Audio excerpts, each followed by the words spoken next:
Hello students, welcome back to my channel Medical with Nursing Officer and today we will discuss about the anatomy का topic एक lungs. So lungs को discuss करेंगे आज. उससे पहले thank you for subscribing my channel. We have completed 5000 subscriber और जल्दी हम और भी ज़्यादा सब्सक्राइबर्स को कंप्लीट करेंगे. It indicates only one thing कि कहीं ना कहीं मेरे जो लेक्चर्स हैं वो आप लोग को समझ आ रहे हैं. So this is very good.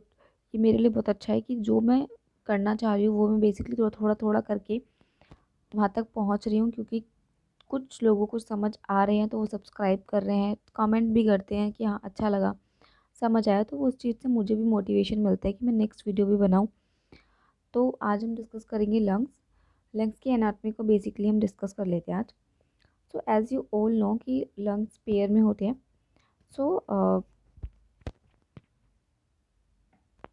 there are two lungs and one lying on each side of the midline in the thoracic cavity, right? So thoracic cavity में होता है ये. एंड इसका जो शेप होता है this is cone shaped and इसका have an apex base and tip costal surface and medial surface. So जो लंग्स है उसके अंदर क्या है कि बेस होता है, अपेक्स होता है, कोस्टल सरफेस होता है, मीडियल सरफेस होता है. सो किसको हम कौन सा सरफेस बोलते हैं वो मैं अभी आपको आगे बताऊंगी. देखो ये जो है डायग्राम ये है लंग्स का, और अगर आप इसको सही से देखोगे तो आपको यहाँ पे पता चलेगा कि this is situated in the thoracic cavity, right. यहाँ पे इसके ऊपर क्या होते हैं, रिब केज होते हैं. सो रिब केज के बीच में ये प्रेजेंट होता है. यहाँ पर इस थोरेसिक कैविटी है, यहाँ पे ईसोफेगस होता है. ईसोफेगस के आगे क्या है आपका, ट्रैकिया है. दिस इज जो वाइट वाइट सा दिख रहा है ये रहा, ये ट्रैकिया है. एंड ये जो ऊपर का पोर्शन है ना इसको हम बोलते हैं अपेक्स. ठीक है, लंग्स के ऊपर के पोर्शन को हम बोलते हैं अपेक्स. नीचे का जो पोर्शन है that is called base, right. Next है इसके अंदर आपका right brachiocephalic vein. This is right brachiocephalic vein. Then this is aorta जो कि लंग्स का हार्ट का पार्ट है, राइट. सो दिस इज यहाँ पे आपको दिखाया गया सुपीरियर वेना कावा जो डीऑक्सीजनेटेड ब्लड बॉडी से लेके आके हार्ट में दे रहा है. सो हार्ट बेसिकली दोनों लंग्स के बीच में सिचुएटेड होता है एंड लेफ्ट साइड को ज़्यादातर हार्ट का पार्ट होता है. And there is the parts of the heart, pulmonary artery and all. So this is your left lung and this is your right lung. So basically lungs का जो part है this is ऊपर वाले part को हम बोलते हैं apex. चलो यहाँ पे मैं ड्रॉ करती हूँ. सो अगर आप ऐसे देखोगे लंग्स के तो ये जो पार्ट है ये कहलाता है अपेक्स, राइट. देन अपेक्स ये है तो नीचे वाला पार्ट क्या है आपका, बेस. नीचे वाला पार्ट जो है बेस है. इसके बाद लंग्स के अंदर सुपीरियर लोब होते हैं, पल्मोनरी आर्टरी, पल्मोनरी वेन, ये सब चीज़ें होती हैं. So the apex, so what is the apex. Apex is the rounded and rises into the root of the neck about 25 mm above the level of the midline third of the clavicle, right. So कहाँ पर इसका positioning क्या है, third of the clavicle पे जिसकी इसकी level पे इसकी पोजीशनिंग है. और जो ऊपर का जो पार्ट होता है लंग्स का उसको हम अपेक्स बोलते हैं. It lies close to the first rib and the blood vessels are nerves in the root of the neck, right. कहाँ पर होता है ये, जो फर्स्ट रिब है आपकी, जो फर्स्ट रिब ऐसे है उसके वहाँ पर अपेक्स का पार्ट होता है जहाँ से ब्लड वेसल्स एंड नर्व्स क्या करती हैं, पास आउट होती हैं. ठीक है. So next is the base. So base is what, this is concave and semilunar in shape and lies in the upper thoracic surface of the diaphragm, right. जैसे कि मैंने आपको बताया था कि जो नीचे का लंग्स का पार्ट है, अगर ये लंग्स है इधर और एक लंग हम इधर बनाए तो ये वाला जो पार्ट है ये डायफ्राम से टच में है. तो ये क्या है, this is base and this part is called apex, right. ये अब क्लियर हो गया होगा. नेक्स्ट यहाँ पे देख सकते हो आप इस डायग्राम में भी, this is apex, this is base, right. Coastal surface. So coastal surface is convex, lies directly against the coastal cartilages, the ribs and the intercostal muscles, right. Next is your medial surface. So medial surface क्या होता है कि this surface is concave. सो ये concave shape का होता है and रफली triangular shaped area called hilum at the level of fifth and sixth and seventh thoracic vertebra. So structure forming the root of the lungs enter and leave the hilum. These include the primary bronchus, pulmonary artery supplying the lungs, and two pulmonary veins draining it, the bronchial artery, the veins, and the lymphatic and nerve supply. So सारी nerve supply क्या है, medial surface से होती हुई अंदर की तरफ जाती है. अब कोस्टल सरफेस और मीडियल सरफेस क्या है, अगर ये समझ नहीं आ रहा है तो ये जैसे कि अपना लंग्स हो गया.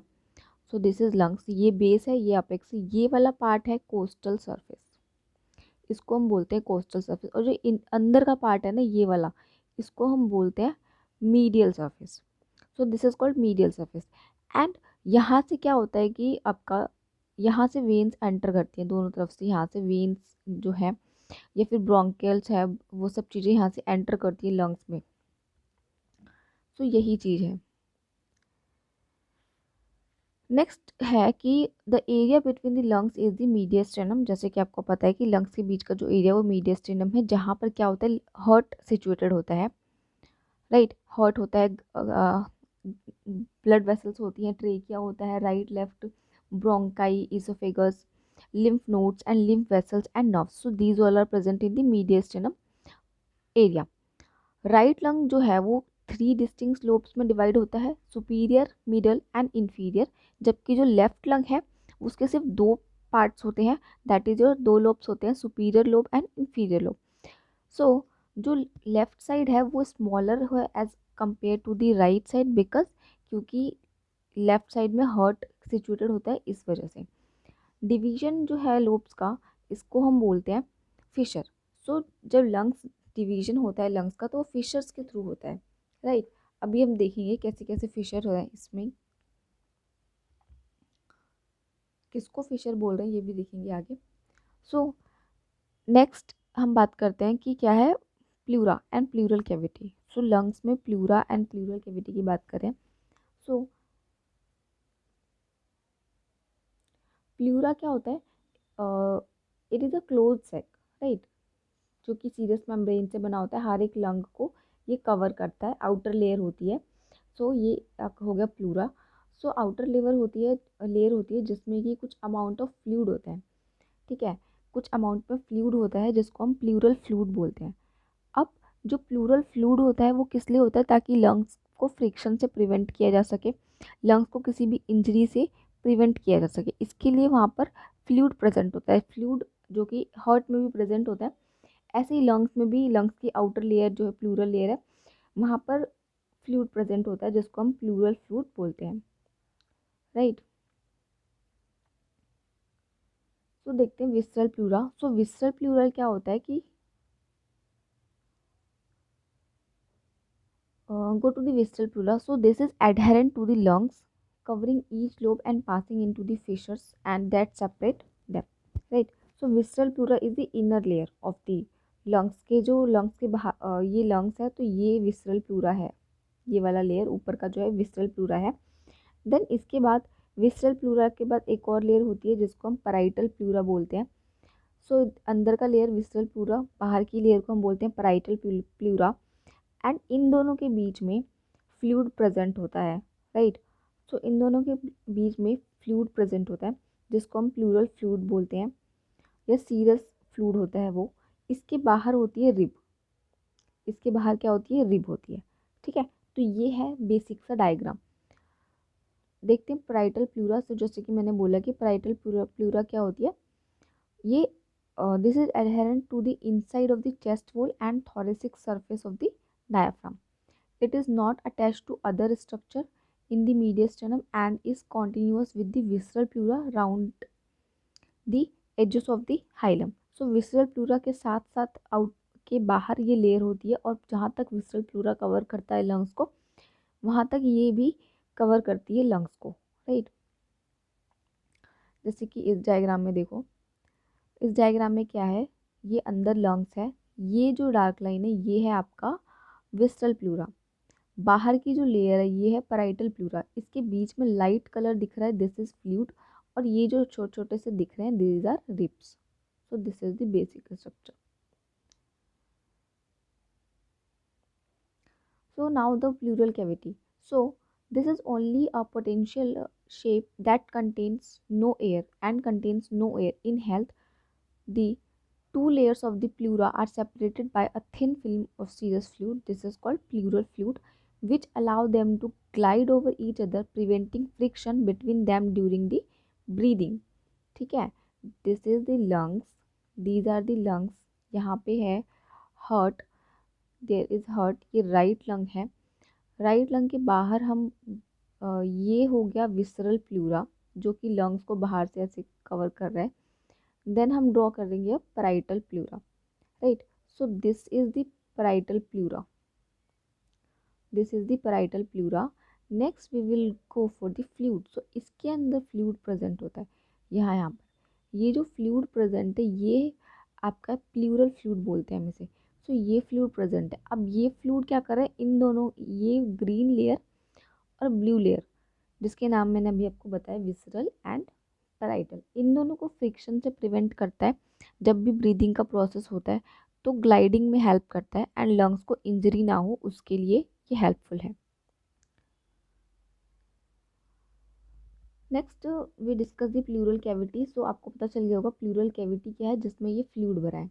सो प्लूरल कैविटी के बारे में जैसे कि बताया मैंने, यहाँ पर फ्लूइड फिल होता है और ये फ्लूइड क्या करता है ये भी आपको मैंने साथ के साथ बता दिया, राइट. सो ये थी बेसिक सी एनाटॉमी ऑफ द लंग्स. अब जैसे कि मैंने स्टार्टिंग में आपको बोला था कि लंग्स को हमने फिशर्स के हिसाब से डिवाइड किया है.